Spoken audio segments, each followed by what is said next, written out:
Hello, everyone. Welcome back. I hope that you got a chance to grab a drink or a bite or just take a quick break. We are diving back in to this action-packed day that we have for you, and I am so excited to tee up our next panel. So what I'm going to do is introduce the panel and the moderator, and then pass it off. So the next item on our agenda today is an incredibly important topic. It's a discussion on allyship in the workplace. And our moderator is someone that I have had a chance to interview on stage before. She's absolutely incredible, Idowu, and she's the founder of Sisters in Media. So Ola created Sisters in Media in order to give young women of color an opportunity to be immersed in media, to network with each other, to contribute to that creative environment. And she's had a really dynamic career, spanning from working in marketing at NBC Universal, publicity at Searchlight Pictures, entertainment partnerships at Twitter. In 2022, Ola was named to the Forbes 30 Under 30 for her efforts with Sister in Media, and her background and expertise is in marketing, strategic communications, and publicity with a focus on TV and film. So Ola, if I could bring you onto the stage, I will hand this panel over to you, and so excited for our next topic. Thank you so much, Catherine. Thank you for having me. And hello and welcome, everyone. Like Catherine said, my name is Oladotun Idowu. I am the founder of Sisters in Media, and I am really thrilled to be a part of this panel discussion on allyship in the workplace. It's very dear to my heart. So today's panelists bring a wealth of knowledge and expertise in the discussion through their personal experiences and insights. They will share with us the challenges of being an active ally and offer practical advice on how we can effectively support marginalized groups. We really hope that you learn from their experiences and use knowledge to become better advocates for equity and inclusion in our workplaces. So before we jump in, I want to obviously welcome our panelists and have them introduce themselves. Carrie, Steph, and Reni. Do you guys, we'll start with Reni. Introduce yourselves, tell us where you're coming from. Great. Hello, everyone. I'm Reni De Leon Fox. I am currently residing in Beaverton, Oregon, outside of Portland, and I'm a senior learning designer for DEI and belonging at KinderCare Education, which is an early childhood education company and a great partner with the Muse and Fairy Godboss. So honored to be here and be with this great panel. Awesome. I'll kick it over to you, Carrie. Thanks, Ola. Hi, everyone. I'm Carrie Corbin, and I am based in Dallas, Texas.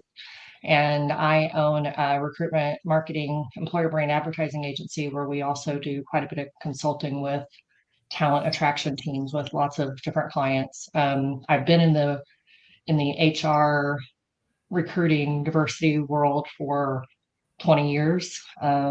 20 plus years, but and have built quite a few diversity programs at big Fortune companies. And so this is just an important thing for us to, it's just an important part of what I do every day. It's hard to say that aligned with, I run an advertising agency, but I'm happy to be here and happy to have this discussion. Thank you, Carrie. Steph? All right, I'll round us out. Hey, everybody. My name is Steph Marcellin. I'm a senior recruiting manager at Coinbase, been there since 2017. I helped to co-found our Pride, so LGBTQ plus ERG in 2018, and continue to lead that group. Before recruiting, I spent 5 years as a teacher, so love the KinderCare stuff. And I'm dialing in from sunny, very, very warm today, New York City, and looking forward to chatting with y'all today. Thank you, Steph. Okay, so before we jump in on today's discussion, I wanted to do a little bit of an interactive game with you guys. We're going to do a quick poll to define what ally means to you. So we have a few definitions of ally and allyship, and I want you guys to put in the chat which one resonates more with you. A, B, C, or D. So I'm going to give you guys a few minutes to read through it, and would love to hear your comments and thoughts.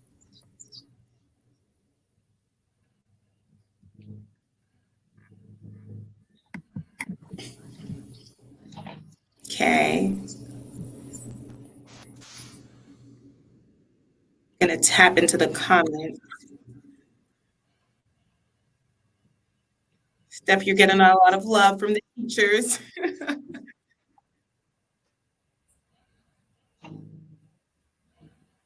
Okay, I'm getting a C. Getting a C. Okay, it's moving. Ooh, a lot of C's and D's. Okay. All right.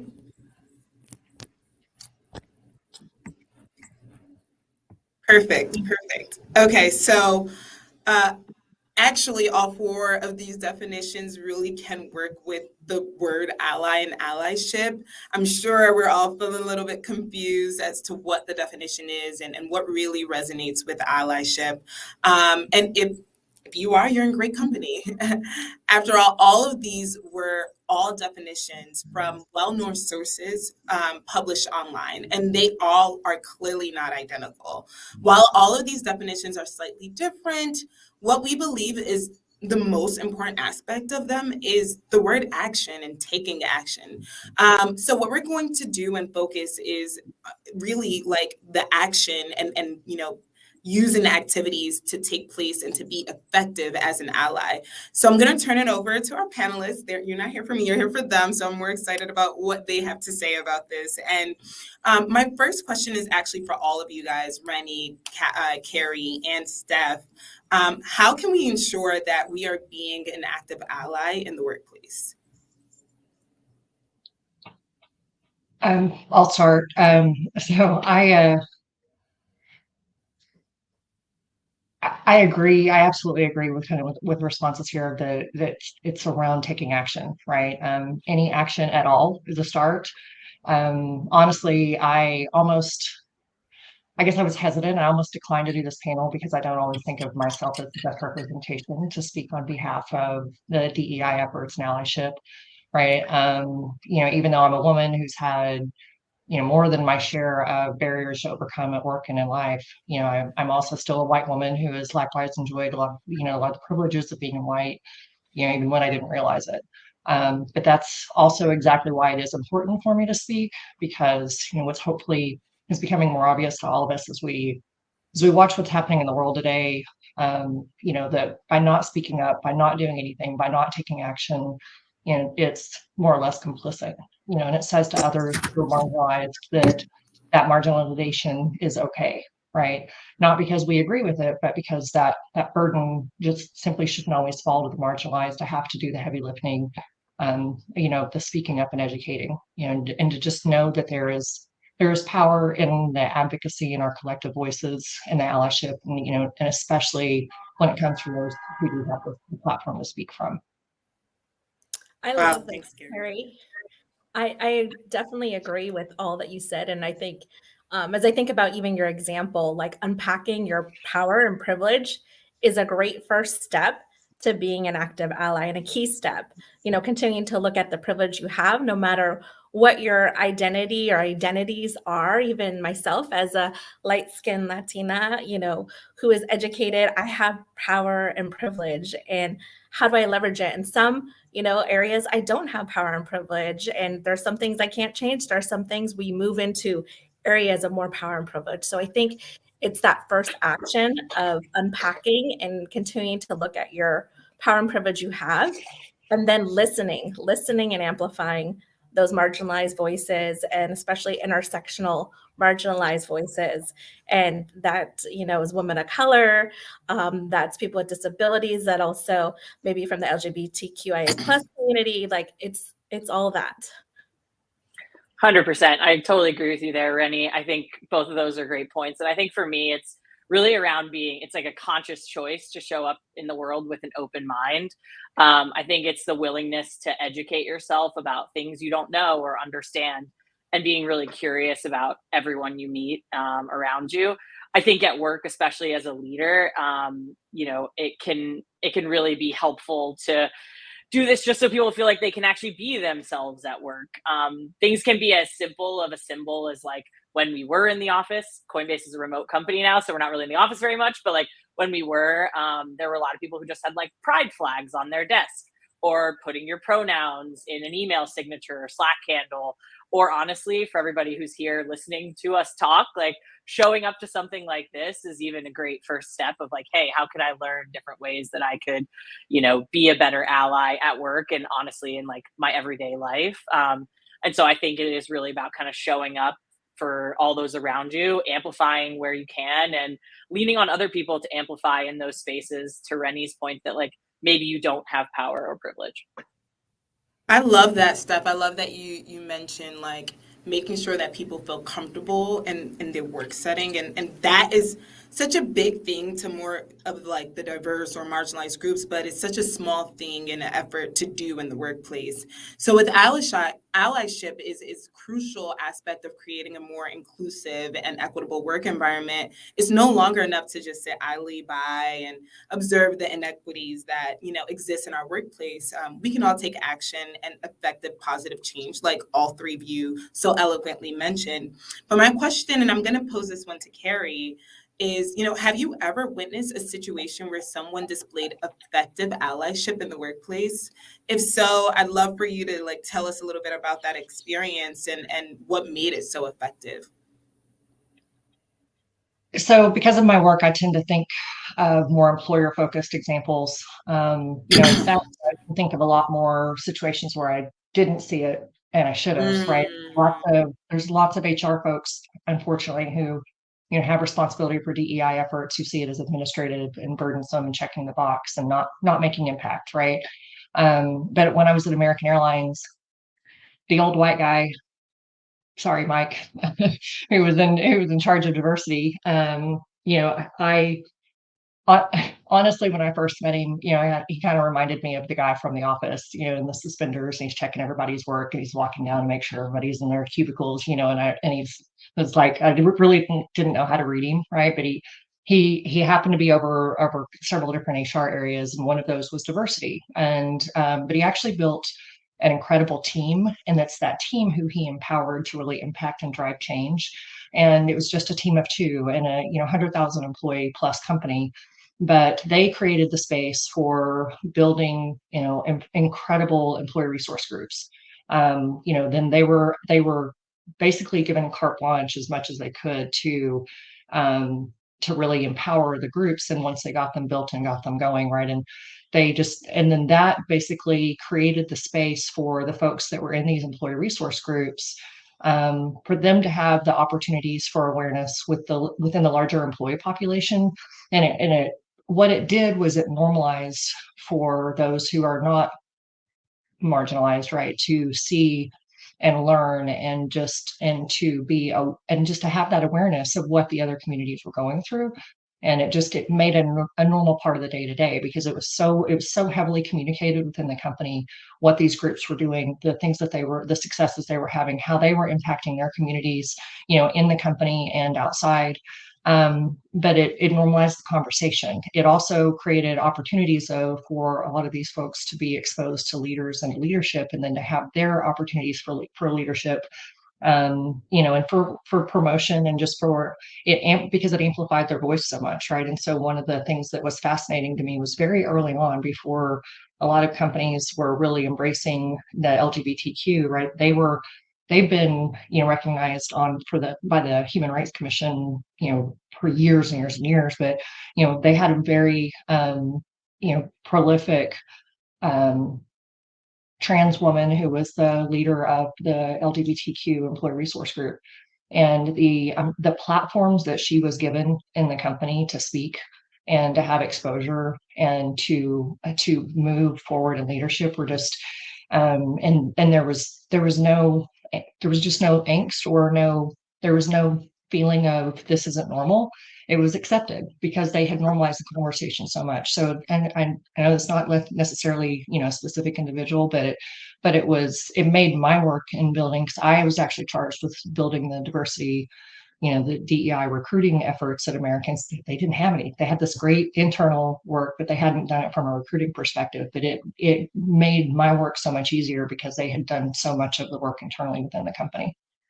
And I mean, that's great, because I can tell you firsthand experience, like employee resource groups are really effective. Like, it may seem small because it's like just internally, but it really amplifies. It starts off internal, then it leads to D&I and recruiting, and it becomes a bigger thing. And so I'm glad you actually use that as your answer, because that it's such a great point, and it really does speaks volumes of really investing in the employees that are already there and amplifying their voices. So thank you, Carrie. So my next question is for you, actually, Steph. In your experience, what are the key challenges of being an ally in the workplace? Yeah, I mean, I think it's an interesting question, and I think everyone probably has different challenges. But I think in the quest to kind of become an ally at work and in your life in general, there are a lot of assumptions that need to be overcome. And I think there's three that like I hear most regularly. The most common one is that people are afraid to make a mistake and that they'll make things worse. A lot of people, especially people in a majority group in any situation, are pretty afraid of saying or doing the wrong thing, which could result in them being labeled in a particular way, whether it be racist, sexist, transphobic, homophobic, you name it. And so they decide to do nothing at all. But, as we talked about, or as I think Carrie mentioned earlier, inaction and silence is as harmful, if not more so. So I would say to get over that challenge, don't let the fear of like saying the wrong thing keep you from trying, and give yourself and other people grace for making missteps. No one's perfect. I think another assumption is that everyone of whatever community you're referring to feels the same way about this one particular issue. And I think we all have different elements to our life experience and to our identities, and the way that we are, and we shouldn't be put into boxes. We all have our own lived experiences that make us see the world in the way that we each uniquely do. And since everyone has their own story, it's best to not assume that every member of any underrepresented community feels the same way on a subject. There's not a one size fits all approach to, being an ally. And then the third one, I think, is, well, if this group wants me to be an ally for them, they're going to show me and like teach me how to do it. They're going to bear the burden of like telling me exactly what I should do to like show up for them. And as an ally, you shouldn't, in my opinion, you shouldn't have that expectation that the people from these marginalized groups are going to educate you. They're going to give you the roadmap. You really should take responsibility for your own education. Use the resources around you to learn and, ask questions, answer questions. And if someone around you wants to share their story, their experience, like, listen, be curious, and give them space. And I think overall, the road to being an ally is really kind of a journey. Everyone, you have to be willing to learn, make mistakes. We're all going to make them, like I said earlier, like we're humans. And just as long as you're willing to actively listen, create space, be curious, and show up for each other, like you're doing the right thing. So yeah, that's what I'd say about that. I love that, really, especially because, Steph, like when you said give people grace, I mean, even me, I'm Black, clearly. I am a woman, and I feel like I fit into, this community of historically marginalized groups. But sometimes I even like worry, am I going to say the wrong thing to offend a group? And I think it really does start off with grace. It starts with the passion to want to do it and to care, but also then it leads to grace and then actionable items, which actually leads me to my next question, which is for you, Reni. And it really is, what are some concrete actions that individuals could take to be better allies? Yeah, so one of the ones we've kind of touched on that I really love is joining an employee resource group if your company has them as an ally and they are open up to allies. I think that is such a great way to build relationships, and building a relationship is something we don't always talk about in allyship, but is essential to really, as Steph mentioned, getting to know individuals one-on-one and really building trust and learning what they want from you as an ally, and not, assuming. And then I think another action that I love and that I think is really something we can leverage a little bit more in the workplace is sponsorship, access to opportunities. You look at, demographics and who's at senior leadership roles. Like we know, from Data shows us, the further you get up, the wider it gets and the more male it gets. So I think sponsorship and speaking names of people for opportunities that are from marginalized communities that you've built relationships with, and speaking their names is such a powerful thing that you can do. So sometimes it's not even amplifying, it's like not even picking up the mic, just drop the mic. So, and to create those opportunities for others. And no matter what level you are, there's a way to do that. And so, but I think definitely at the senior level. Sponsorship is key. To the people in the comments, sponsorship is key. I'm sure everyone here agrees, but like, I'm so glad you mentioned that, because we talk about like the lower level and, being a mentor, being an ally, that's all very important. But like, where are we going with this? Because we want to see more people that look like us at the top. And I think that starts with sponsorship. So yes, Reni, I was snapping. I could see that you could feel my energy. Okay, my next question is actually for you, Carrie. What advice do you have for those who are just starting their journey as allies in the workplace? Which I love that question too, because it speaks to what Steph had mentioned about people are nervous. How do I start? I don't want to make a mistake and say something wrong. Yeah, agree. And I, and the whole idea of, am I going to make a mistake? Right, is hard. And am I going to be judged, or am I going to set? And we all make mistakes, even those of us that are in the those communities as well. But the thing to think about too, I think, is regardless of your role, you don't have to be in a leadership role to affect change. Right? Sometimes it's just modeling the behavior and making a safe space for others. Right. So even those small changes can have large impact. It doesn't have to be these big sweeping grand gestures. For me, self-awareness was the biggest thing, right? And challenging myself to pay attention to how my own bias or what my social norms, might play a role in how I interact with others. Paying attention to how I'm treated in meetings, for example, or how my colleagues are treated in meetings, for example, interactions with other peers, with other leaders, and then internalizing that and asking yourself, am I listening to what others say who say they are marginalized? Am I even open to hearing that? Right? Do I seek to understand and empathize with what others are experiencing? Because I'm not making it about me, making it about the others, right? But am I creating that safe space for others to show up and be their authentic selves? What does that mean? Am I making space for others? Am I interrupting? We hear that about men interrupting women all the time. But what about the women that interrupt other women and don't allow the space to speak, right? Am I allowing others to speak? Am I curious? Am I asking questions? Just, am I being supportive? Am I lifting others up? Looking for those opportunities to where I can create that space for others is, I think, the biggest thing. But it started with just having that awareness for me, in my behavior. And I don't want to be that person that like hears these conversations and then nudges the person next to me and goes, you need to listen to that, right? I need to be, really making sure that I'm doing that work for me, and then that's how I'm going to be that much more helpful and supportive for others. No, that's so true. Thank you for that, Carrie. Now, I actually want to have all of you guys answer this next question. I'm going to start off with Steph, then Reni, you can answer, and then we'll end with Carrie. How can employers foster a culture of allyship and inclusivity in the workplace, and what role can senior leadership play in promoting these values? Yeah, sure. So I'll speak specifically to Coinbase a little bit, but so at Coinbase, we are a mission-focused company, and that mission is increasing economic freedom around the world. And that's something that we feel like we can do that can make the best impact on the world, and we're kind of laser focused on that. But to that end, you won't see Coinbase speaking out more broadly about social issues that aren't related to economic freedom.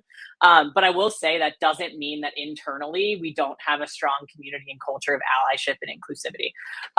So while we, like I said, economic freedom is the way we think we can best help everyone in the world, there's really strong support internally for our employee resource groups, both from the employees themselves and our leadership team. And I think the senior leaders really make an effort to work with our ERGs and amplify voices internally and hold collaborative conversations across the business. We have executive sponsors for all of our ERGs to make sure we have leadership buy-in to kind of help us as we push things along.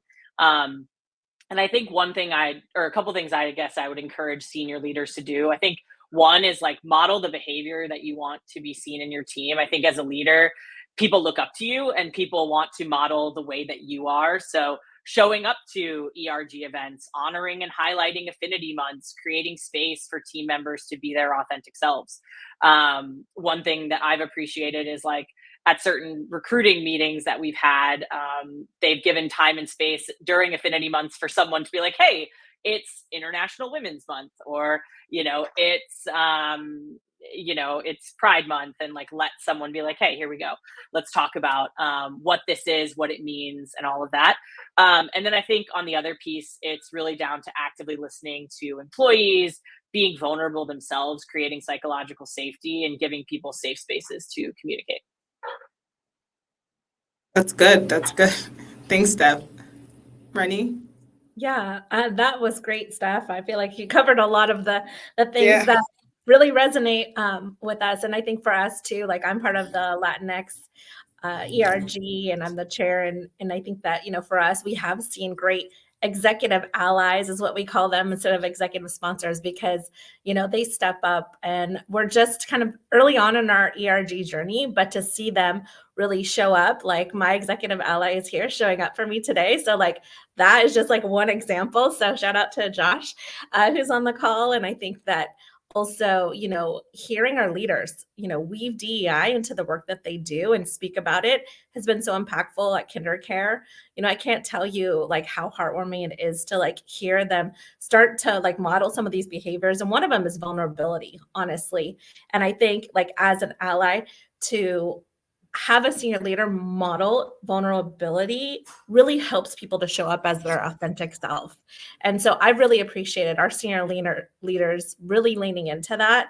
And then, of course, the listening, our organization is really committed to, creating spaces for listening. And then from that, taking that information and diving in and really looking at it across the board and how what the employees are saying are really impacting how we show up for our employees, and then, taking action from there. So I appreciate that work. And I think senior leaders like help to lead the charge and champion that in such an impactful way, because if they weren't there asking some of the questions like Carrie mentioned earlier, like who's at the table, how is this impacting our employees, like continuing to have that equity lens and really embracing an equity lens, then, we wouldn't be advancing the way we are at KinderCare. And I think companies need to continue to do that, continue to have that equity lens, and especially senior leaders modeling that for their teams is hugely impactful.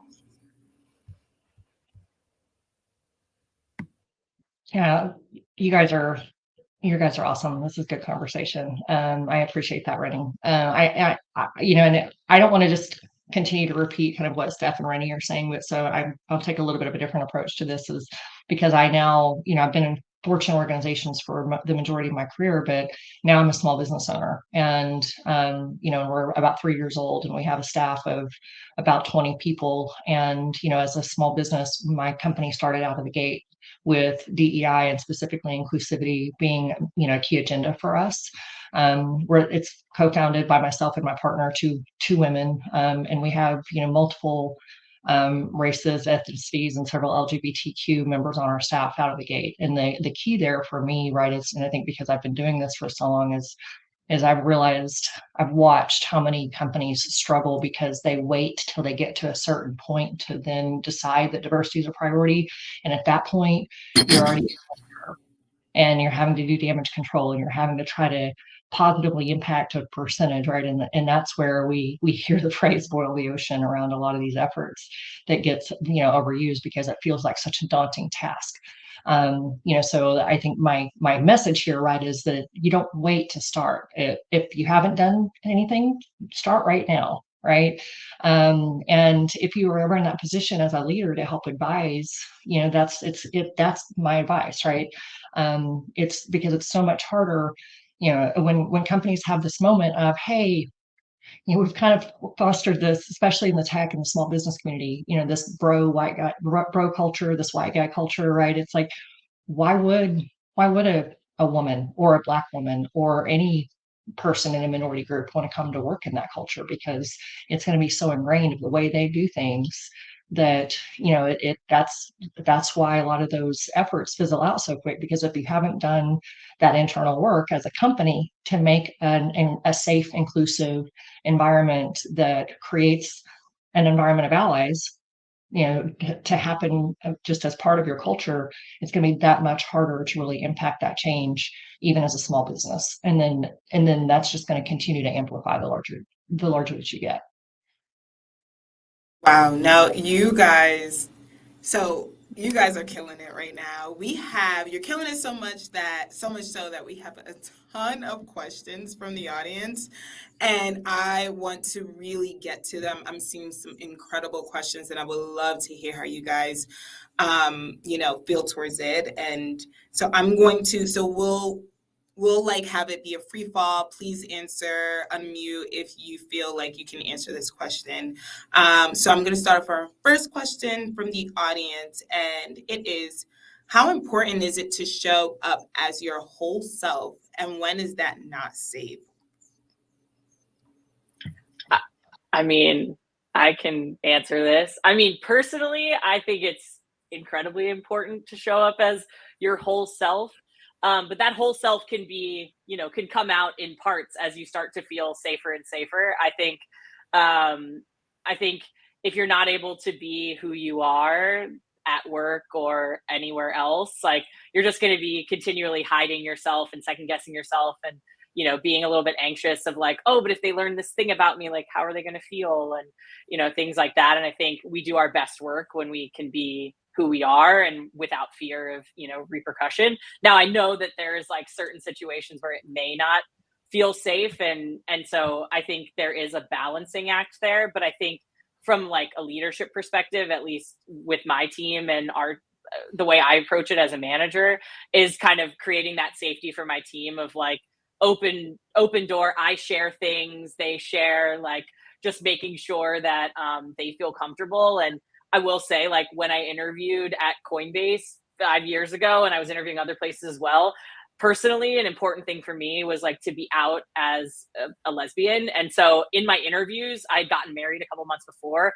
I dropped the words "my wife" in every interview that I was in, and I saw and I gauged a reaction. And it was just like a subtle thing, but it helped me understand, like, okay, would these people I'm working with be accepting of me being who I am, because that's not something I'm going to not tell people.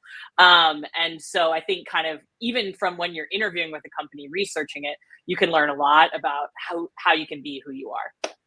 I love that stuff. I'm going to be transparent. When I saw the question, I was just like, of course you should show up as your whole self. Like, who would? But no, I'm lying. Like, transparently, I do not show up as my whole self at work, ever. It's like 75% of me. I'm always conscious about what my hair is going to look like, because I don't want nobody to comment on if it's in this natural state, if I got a weave or a wig, if it's in cornrows. Like, I just don't need any feedback. So I'm definitely conscious about everything that I say and do. Like, if I come into the office and talk about, I don't know, like Lil Bow Wow, like, are they gonna know who that is? Like, I think about everything, because I know that every workspace that I've ever been in has been 80% white. So I know the cultural references won't be there. Just me coming as my full authentic self will be kind of a disconnect for them. So I do love that question. I appreciate the audience for asking it. And thanks, Steph, for like being real adamant about like who you are in the interview process. That is brave, girl. I'm so proud of you. Okay, next audience question is, okay, I have a non-binary child who is a junior professional, having a very hard time landing a job. What advice would you give to them? I will jump in here. I think part of what Steph just said actually still applies to this too. The interview process is so important, and to remember that you're interviewing the company just as much as they're interviewing you. And especially over the last couple of years, even though we still have this there's still the fear mongering that's happening around, jobs being lost, right? But there's still so many jobs out there. We've still got a 1.7 ratio of available talent to open jobs right now. So it's almost 2-to-1. Companies need talent. So the job seeker by and large is largely in the buyer seat, right? In the bargaining seat where they haven't been, in 50 years. So there's a little bit of kind of taking your power in that and knowing that you've got a little bit of control and bringing that confidence to the interview, and then taking that approach kind of like what Steph did is going to be super helpful to help you decide, is this a place I want to work? Because if you're having a hard time landing a job and you don't feel like your child doesn't feel like they are accepting of them as non-binary, then is that where they want to be? Right. And so what I would encourage you to do is we talk about kind of the consumerization of the job seeker. We go to Yelp and research where we go to dinner, right? We should be going to Glassdoor. We should be going to Fairy Godboss. We should be going to the different sites and resources and looking at Indeed and checking out the reviews of companies. And then using sites like LinkedIn to understand too, are there other people that maybe they could reach out to in a company that they're interested in? Seek out some mentorship. See if you can find someone that would actually walk them in the door and help open that door for the opportunity. To be more specific, if they see a job they're interested in, go look on LinkedIn, see who you're connected to or who they're connected to, see if you can find those people and just ask for an introduction. And a lot of times they'll be able to do a private referral link or be willing to have a conversation or some coaching. But anytime you've got that one-to-one connection, like that's where true networking happens. Sometimes, especially with younger folks, we tend to think we have to go to meetups and hand out business cards, and that was always like, that would make me just like cringe and die inside a little, especially in my 20s. But just that being able to make that connection on LinkedIn and use other people's connections, like that's actually probably the easiest and most effective way to start, or doing something like that, but doing your homework, taking some of the ownership of your power in that conversation of, I deserve this job and I want to make sure that I'm interviewing in a place that's going to be safe for me. Carrie, like you hit the nail, because I think sometimes we forget because we're like, so especially the younger ones, we're so desperate for work that we know like they're the value and we're not, we're just an employee. But the truth is we're valuable assets. They will not be running a company or the department without us. So you are interviewing them just as much as they're interviewing you. I have another question from the audience. It says, what actually happens in the background when we check off that Latinx checkbox on the job application and any other boxes that seem to be personal questions? That's a great question. And I can 100% answer this one succinctly. Yeah. In a larger company that is using an automated system, we'll put it that way, right? If it's happening online, then it's going into the back end of a system, and the majority of the time, the recruiters never see it, the hiring managers never see it. They're not supposed to see it. It is aggregating that data so that companies can, when a company is trying to positively impact their numbers, they need to know how many numbers they have in order to affect change. So if they can't track it, they can't fix it. So it is not being used, in spite of all of the rumors out there, it's not being used to disqualify people. It's actually used for good. It's also used for compliance, right? It's used for reporting and compliance, but just to be able to have that visibility of the people that came to our website, on average, 30% in most tech companies are about 30% women. So if only 30% women even hit the website, then when they go to apply for a job, on average, only 60% of the women, or what is the stat? It's like men will apply for jobs that they're only 60% qualified for, but women will only apply for jobs that they're 60% qualified for on average. So women self-select out at higher numbers, right? And so we as employers want to know where we're losing women or any, category in the funnel. And then so that we can help identify, okay, if we're losing them here, why? And we can try to identify those barriers, and that we can try to help our job seekers overcome that. Like that's really a large part of the goal when it's done right. Sometimes it's just for reporting for affirmative action or EEO, but it still goes into an aggregate system. Now, if somebody has a paper application and it's on there, they're going to see it. It's not supposed to be used for that reason, but so that's one of those things where you have to make a judgment call. I have a question specifically for you, Reni. It says, you talked about some great examples of getting support from leadership. Can you walk us through how you prompt that conversation in a civil low pressure way, and what expectations there may be?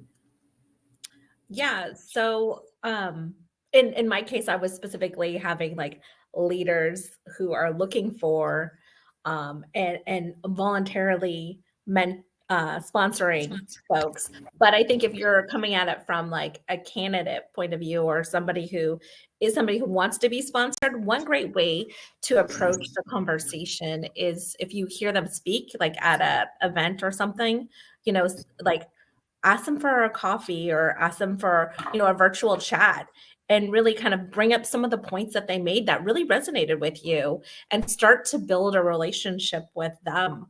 And let them know like where your interests lie and kind of where you want to go, and ask them, if they'd be willing to consider sponsoring you. And it takes time, you got to build that relationship.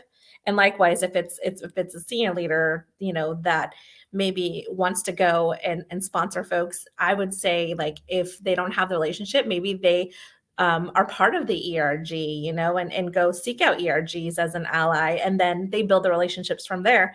Then they, as they're listening to what the ERG is getting after, what individuals want to do with their career, then they can, start to make those connections themselves proactively. So there's two ways to approach it. If you're the one that's looking for the sponsor, bringing something up that a senior leader said is a great way to do it, and then inviting them for a virtual connect. And then also, if you're a senior leader, being really active within the ERG, building those relationships, and then kind of having those one-on-one conversations with folks you want to sponsor. I think that, you may help by sponsoring.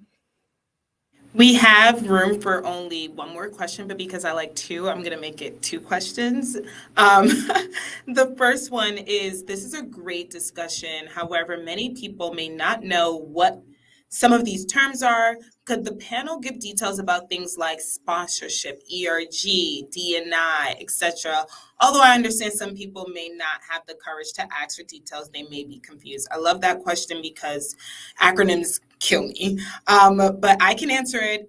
ERG stands for Employee Resource Groups. They're internal employee groups specific for certain, like backgrounds in diverse communities, and also always welcomes allies. So, there's Black ERGs, there's Latinx specific, there's LGBTQ plus, and the list goes on. Sponsorship, Reni spoke about it eloquently. It is really like just investing in employees at the company, mostly that are junior level, and making sure that you're uplifting them to like not only like be happy and comfortable in the work environment, but to grow professionally. And then D&I is diversity and inclusion. But yes, thanks for asking that. It was a really quick answer, so that's why I'm going to give another second question, and I would love for either Steph, Reni, or Carrie to answer that. Second question is, any pointers or recommendations if you are working in an organization remotely that has no employee resource groups or such similar support setup? I'm relatively new to my job, so not sure how to go about it. I feel like Steph, since you're remote, maybe. Sure. So the question was, you're remote and struggling to like build up an employee resource group community was what I heard. So I believe we have actually launched, I could be wrong, our DEI superstar belonging human. Veronica is on this call, so apologies if I get this wrong, Veronica. But we've definitely launched at least one ERG since we went remote for our military and first responders. And I think part of it, it's a grassroots effort of like, whether it's like creating a Slack channel or like social channels. Like we have different social channels that have then spurred ERGs, where people will create them on Slack and let people know like, hey, like we're creating this channel and come and chat about things. If you don't have any employee resource groups to start, I think trying to like create some sort of social spaces in Slack is a good initial step. That's at least what I would do. I don't think that's necessarily like the perfect answer, but that's probably where I would start if you guys are fully remote. That's a great answer, because it really doesn't take much. It just is a Slack group of people who you have similar backgrounds with, and it could be really social. It could just be like, did you guys watch Succession last night? Whatever. And then it grows into something. So great answer, Steph. Okay, so I lied. We have 1 minute left, so I'm going to ask one more question. This one was from the audience. It says, as a Black woman in a corporate infrastructure, I never feel safe showing up as my authentic self. There's a different level of allowed authenticity when you're a woman of color. I would like to know your thoughts on the unfortunate need to play the game, in quotes, until you are in a safer position to make the change. Wow. Is that any of the experience that you guys have, and how can we all work together to change that in a space? They're in spaces where many aren't comfortable speaking up. I love this question, and I think it's such a powerful one. So thank you for the person that shared it. And I think about company culture is what comes to mind.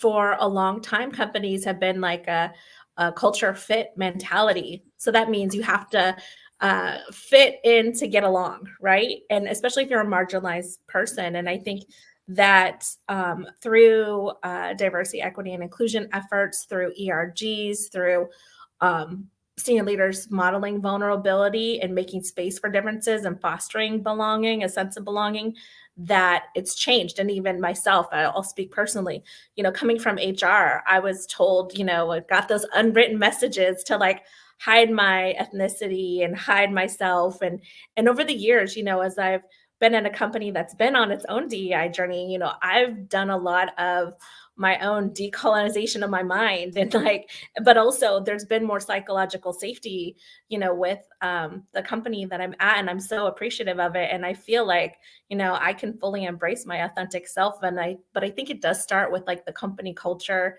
and the individual folks at the company, like really modeling who they are, the authenticity, like Steph said, off the bat, and making space for it so that folks do feel like they can bring their whole selves. And, we have to acknowledge that for marginalized folks, fitting in to get along has been a coping mechanism.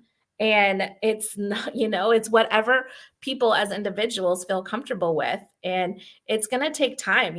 This is a journey, and allyship is a journey. And so, you got to do what feels right to you, what feels good in your body, and whatever that is for you and as an individual. But allyship is a journey. It's ongoing action, and it'll take time, for companies to shift and so seek out those ones that are doing the intentional work of allyship. I remember Carrie said something that stuck with me, and it's just like, utilize your resources like Fairy Godboss and Glassdoor. And let me tell you, whoever asks that question, you need to, especially because we're in a different group. Like, we're not, we're Black women. So like, we have to really like seek out the companies that are going to support us and take care of us, invest in us. Obviously, companies are made of people. It can be a great reputation, but like your manager may suck ass. But it really, really is important for you to like really interview the person that's interviewing you. It's hard. Like, I don't think I like showed up into the work environment as myself until like, I don't know, like last year, like, and I'm 30. So like, it took a while. I'm just being frankly honest. Like, I mean, the first job I had, I didn't know what SoulCycle was. And that's all the girls talked about. Like, that's only what they talked about. I'm like, I don't know what that is. And I was so embarrassed. I couldn't even say it. So just my point is, it's going to take some time because you are in the minority group, but you are highly valued. No one has your perspective. No one has your ideas. No one has your look. You are so unique, and you are very much needed in the work environment. So it would be a loss to you and to them if you don't show up as your true authentic self. So it's really important that you try. We all have imposter syndrome, but we got to try to break that because it's only going to set you up for success if you are truly yourself. And with that, dropping the mic. Thank you guys so much. I'm sure we ran over just a little bit, but I think we're okay on time. Thank you to our panelists and to everyone who joined us for this thought-provoking discussion. I mean, Carrie, Reni, Steph, you guys killed it. Thank you so much for sharing your knowledge with us. It is our hope that the insights shared today have inspired us all to take action towards creating a more inclusive and equitable work environment. Remember that allyship is an ongoing journey that requires continuous learning, reflection, and action. Let's continue to work towards positive change in our workplaces and beyond. And with that, I just want to say thank you, and I'm going to kick it over to Catherine. Amazing. Thank you so much to all of our panelists. It is so appreciated. That was absolutely fantastic. And for everyone watching on the live stream, we are going to take maybe a 2-minute break. And then I will be back to introduce our next speaker, our keynote speaker, B. Arthur, on Your Energy is Expensive, How to Take Back Your Power Through Mindset Management. We'll see you all in just a couple of minutes.